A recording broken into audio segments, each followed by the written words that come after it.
ଲଗାଣ ବର୍ଷାରେ ଭେଜିପୁର ଫ୍ଲାଏଓଭର ବ୍ରିଜ୍ରୁ ଖସିଲା ଏକ ବଡ଼ କଂକ୍ରିଟ୍ ଖଣ୍ଡ ଅଳ୍ପକେ ବର୍ତ୍ତିଲେ ପଥଚାରୀ।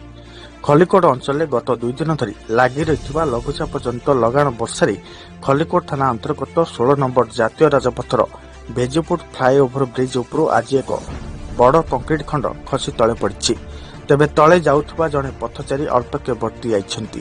ଜାତୀୟ ରାଜପଥ ସମ୍ପ୍ରସାରଣ କାର୍ଯ୍ୟ ନେଇଥିବା ଠିକା ସଂସ୍ଥା ନିମ୍ନମାନର ନିର୍ମାଣ କାର୍ଯ୍ୟ କରୁଥିବା ଅଭିଯୋଗ ପୂର୍ବରୁ ହୋଇ ଆସୁଥିଲା, କିନ୍ତୁ ଏଥିପ୍ରତି ଜାତୀୟ ରାଜପଥ ପ୍ରାଧିକରଣ ଅଧିକାରୀମାନେ କର୍ଣ୍ଣପାତ ନ କରି ଠିକା ସଂସ୍ଥା ପ୍ରତି ଅହେତୁକ ଅନୁକମ୍ପା ଦେଖାଇଥିଲେ।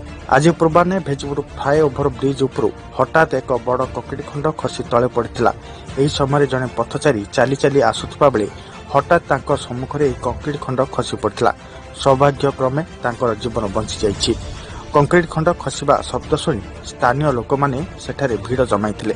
ସେହି ରାସ୍ତା ଦେଇ ପଥଚାରୀଙ୍କ ସମେତ ବିଭିନ୍ନ ବିଦ୍ୟାଳୟର ଛାତ୍ରଛାତ୍ରୀ ଯାତାୟାତ କରୁଥିବାରୁ କଂକ୍ରିଟ୍ ଖଣ୍ଡ ଖସିବା ନେଇ ତୀବ୍ର ପ୍ରତିକ୍ରିୟା ପ୍ରକାଶ କରିଛନ୍ତି ଅଞ୍ଚଳବାସୀ।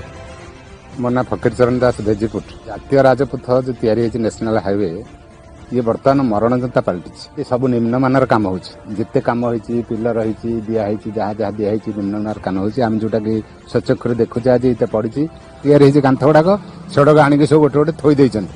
ଯୋଉଟାକି ବର୍ତ୍ତମାନ ସେଗୁଡ଼ାକ ସବୁ ବର୍ତ୍ତମାନ ଖସିବାକୁ ବସିଲାଣି ସବୁ ଜାଗା। ଏଇଟା ଗୋଟେ କହିଛି, ଆହୁରି ବହୁତ ଫାଟିକି ଅଛି, ଆହୁରି ମଧ୍ୟ ଖସିବ। ଆଉ ସବୁଠି ଏଇଭଳିଆ ପରିସ୍ଥିତି ହବ। ନ୍ୟାସନାଲ ହାଇୱେ ଜାତୀୟ କେନ୍ଦ୍ର ସରକାରଙ୍କର ଏ ଯୋଜନା, କୋଟି କୋଟି ଟଙ୍କା ଏ ବାବଦରେ ଖର୍ଚ୍ଚ ହେଉଛି। ଲୋକଙ୍କର ସବୁ ପଇସା ନେଇକରି ଖର୍ଚ୍ଚ କରୁଛନ୍ତି, କିନ୍ତୁ ଉପଯୁକ୍ତ ପରିମାଣ ଭାବରେ କାମ ହଉନି। ଯୋଉଟାକି ସବୁ ନିମ୍ନମାନର କାମ ଯୋଗୁଁ ବର୍ତ୍ତମାନ ପରିସ୍ଥିତିରେ କେତେବେଳେ କ'ଣ ହବ ପରିସ୍ଥିତି କିଛି କହିହେବନି। ବର୍ତ୍ତମାନ ସରକାର ଆ ଉପରେ ସମ୍ପୂର୍ଣ୍ଣ ଦୃଷ୍ଟି ଦିଅନ୍ତୁ। ଏ ସିପି ଆରୋରା ଯୋଉ କମ୍ପାନୀ, ଏ କମ୍ପାନୀ କୁହନ୍ତୁ କି ଭଲ କମ୍ପାନୀ କାହାକୁ ଆଣିକି ଭଲ ଭାବରେ କାର୍ଯ୍ୟ ସବୁ କରନ୍ତୁ। ଏ କାର୍ଯ୍ୟ ଲାଷ୍ଟିଂ ଦେବନି। ଇଏ ଭବିଷ୍ୟତ ପାଇଁ ନିଶ୍ଚିତ ଭାବରେ ବିପଦ ଡାକି ଆଣିବ।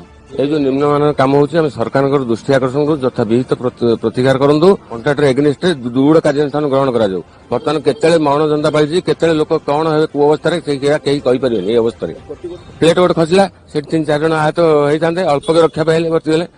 ଭେଜିପୁର ନିକଟ ଯୋଉ ଗୋଳା ସଂଘ ହେଇଛି ସେଟା ସମ୍ପୂର୍ଣ୍ଣ ଫାଟିଛି, କୋଉଟା ହେଲେ ବାକି ନାହିଁ। ଏପଟ ଉଭୟ ପକ୍ଷ ୱାଲ, ଉଭୟ ପଟ ୱାଲ ସମ୍ପୂର୍ଣ୍ଣ ଫାଟିକି ନଷ୍ଟ ହେଇଯାଇଛି। ତେବେ ଏହି ଗୋଟିଏ ସ୍ଥାନ ନୁହେଁ, ବ୍ରିଜ୍ର ଦୁଇ ପାର୍ଶ୍ୱରେ ଅନେକ ସ୍ଥାନରେ ଫାଟ ସୃଷ୍ଟି ହୋଇଥିବା ଦେଖିବାକୁ ମିଳିଛି। ତା ସହ ନିମ୍ନମାନର କାମ ହୋଇଥିବା ଯୋଗୁଁ ବ୍ରିଜ୍ଟି ଭୁଷୁଡ଼ି ଯିବାର ସମ୍ଭାବନା ମଧ୍ୟ ରହିଛି। ତେଣୁ ତୁରନ୍ତ ଏହାର ପ୍ରତିକାର କରାନଗଲେ ଆନ୍ଦୋଳନ ଚେତାବନୀ ଦେଇଛନ୍ତି ଅଞ୍ଚଳ ବାସିନ୍ଦା।